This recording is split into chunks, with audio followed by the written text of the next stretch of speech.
በስመ አብ ወወልድ ወመንፈስ ቅዱስ አሐዱ አምላክ አሜን።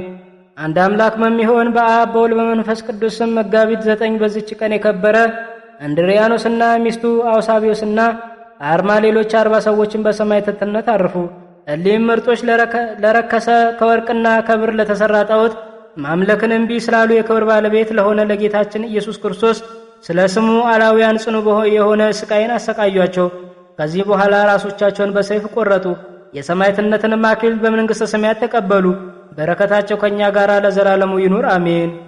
ሰላም ለእንድርያኖስ ወለብእሲቱ በሰን ለአውሳቢዮስ ወአርማ ካል ወእደው 40 ሱቱፋ ነገር ወስም ይስቀዩኒ በጸሎቶሙ ለብእሲ ጽሙ አቅመሃ ተክል ከመይሰቂ ነቅ። በዚህችም ዕለት ዳግመኛ ከአባ ኖብ ጋር በሰማዕትነት የሞቱ የ2000 ሰዎች መታሰቢያቸው ነው። በረከታቸው ከኛ ጋር ለዘላለሙ ትኑር አሜን።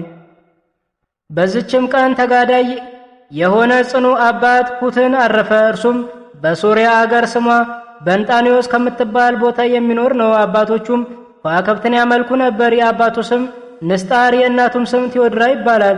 ባደገ ጊዜም ወላጆቹ ሊያጋቡት ፈለጉ። እርሱ ግን አልወደደም። ግድ ብለው ያለ ውዴታው ሚስትን አጋቡት። ሊገናኛትም አልፈለገም። ስለ ስጋ ድካም ወይም ስለ ጽድቅ ሳይሆን የስጋ ፍትወትን ስለሚጠላ ነው እንጂ። ደናግልም እንደሆኑ ሁለቱ ሁሉ ከሚስቱ ጋር በአንድነት ኖሩ። አምላክ ሆይ ወደ እውቀትህ ምራኝ በማለት ጸሎትና ምልጃ ያዘወትር ነበር። ከእግዚአብሔርም የታዘዘ መልአክ ለቆርኔሎስ እንደተገለጠ ተገልጦ በክብር ባለቤት በጌታችን ኢየሱስ ክርስቶስ ማመንን አስተማረው። ከሐዋርያትም ወደ አንዱ ሄዶ የክርስትና ጥምቀት እንዲጠመቅ አዘዘው። የሐዋርያት የስብከታቸው ወራት ነበርና ሄዶ ተጠመቀ። የቤተ ክርስቲያንንም ትምህርት ሁሉ ሕጉን ሥርዓቱን ሁሉ ተማረ። መለኮታዊ ምስጢርንም ተቀበለ። በየቀኑ ሁሉ የሐዋርያት የጳውሎስን ትምህርት ይሰማ ነበር። የጻድቅን ሥራ መስራትና ንጽሕና፣ ለበጎ ሥራ መጠመድ፣ ትጋት፣ ቅንነት፣ የዋህነት፣ ጾም፣ ጸሎት፣ ሰጊድ በላዩ ተጨመረ። በእነዚህም ሁሉ የሚተጋ ሆነ። እግዚአብሔርም አስደናቂ ታምራቶች እንዲያደርግ በርኩሳን አጋንንት ላይ ሥልጣን ሰጠው። በሚያደርገው ታምራትም ወላጆቹ የክብር ባለቤት ጌታችን ኢየሱስ ክርስቶስ ወደ ማመን ስቦ አስገባቸው። ደግሞ ሚስቱንና ወላጆቿን አስገባቸው። ከካዲያን አንዱ ለሰይጣን ሊሰዋ ወደ ጣዖት ቤት በገባ ጊዜ ቅዱስ ኩትን አውቆ በሰይጣን ላይ ጮኸ። እርሱ ሰይጣን እንጂ አምላክ እንዳልሆነ በሰው ፊት ያምን ዘንድ አዘዘው። ሰይጣንም እንዳዘው ራሱን ገለጠ። ከዚያም የነበሩት ሁሉ የቅዱሱን ኩትን አምላክ አንድ እርሱ ብቻ ነው እያሉ ጮኹ። በክብር ባለቤት በጌታችን ኢየሱስ ክርስቶስ አምነው የክርስትና ጥምቀትን ተጠመቁ። ከዚህ በኋላ ከቀላውዲዮስ ቄሳር የተላከ መኮንን የቅዱስ ኩትንን ዜናውን በሰማ ጊዜ ወታደር ልኮ አስቀረበው። ስለ ሥራውም ጠየቀው። እርሱም በክብር ባለቤት በጌታችን ኢየሱስ ክርስቶስ አመነ። መኮንኑም ጽኑ ግርፋት ገርፈው እንዲያስሩት አዘዘ። ይህንንም አደረጉበት። የአገር ሰዎችም ቅዱስ ኩትንን አሰቃይተው እንዳሰሩት በሰሙ ጊዜ ሁሉም ወደ እርሱ ተራወጡ። መኮንኑም ሊገሉት ወደዱ።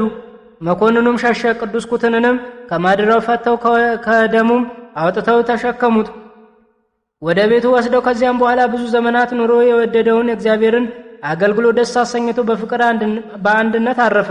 ከእረፍትም በኋላ ቤቱን ቤተ ክርስቲያን አድርገው ሥጋውን በውስጡ አኖሩ። ጌታችንም ከሥጋው ብዙዎች ታላላቅ ታምራቶችን አሳየ። በረከቱ ከኛ ጋር ለዘላለሙ ትሁን አሜን። ሰላም ለኩትን በእደ ሐዋርያ ዘተጠምቀ እመላከ ሰማይ ትምህርተ ከመተጠየቀ ሶባ ገበርዎ እንተ ህሊናሁ ይጽህቀ በፍትወተ ሥጋ ኢተሞአ ወበስምረቱ ይወድቀ ምስለ ብእሲቱ ሰቢኮ ዛኮ ርሁቀ። በስመ አብ ወወልድ ወመንፈስ ቅዱስ አሐዱ አምላክ አሜን። አንድ አምላክ በሚሆን በአብ በወልድ በመንፈስ ቅዱስ ስም መጋቢት 10 በዚህች ዕለት የክብር ባለቤት ጌታችን አምላካችንና መድኃኒታችን ኢየሱስ ክርስቶስ የተሰቀለበት መስቀል የተገለጠበትና የተገኘበት ነው። ዛቅረብኩ ማይሌተ አዘኪሬ አይላፈ እምለ ተጸምዱከ ዘልፈ ለላ አነብብ ተወከብ ዘንዴቴ መጻፈ እንተረሰይ ከግዚኦ ጸሪቀ መበለት ኩፈ ላቡ ቡላን ዘተርፈ ነቢያት፣ ቅዱሳን ወሐዋርያት፣ ሰባኪያን፣ ሰማዕታት፣ ጻድቃን ወመላእክት ትጉሃን፣ ደናግል፣ አዲ ወመነኮሳት ሄራን ባርኩ ጉባኤ ዛቲ መካን እስከ አረጋዊ ሊቅ ወንዑስ ሕፃን ለዘጻፎ በክርታስ ወለዛ ጻፎን ዘይደርስ ለዛ አንበቦ ወለዛ ተርጎም በልሳን አዲስ ወለዛ ሰማ ቃሉ በእዝነ መንፈስ በጸሎተሙ ማርያም አራቂተ ኩሉ እንባይስ ህቡረ ይመሐረነ ኢየሱስ ክርስቶስ ህቡረ ይመሐረነ ኢየሱስ ክርስቶስ ህቡረ ይመሐረነ ኢየሱስ ክርስቶስ። የሰማነውን በዝነ ልቦናችን ያሳድርብን። ከቅዱሳን አባቶቻችን ረድኤት በረከት ይክፈለን። አቡነ ዘበሰማያት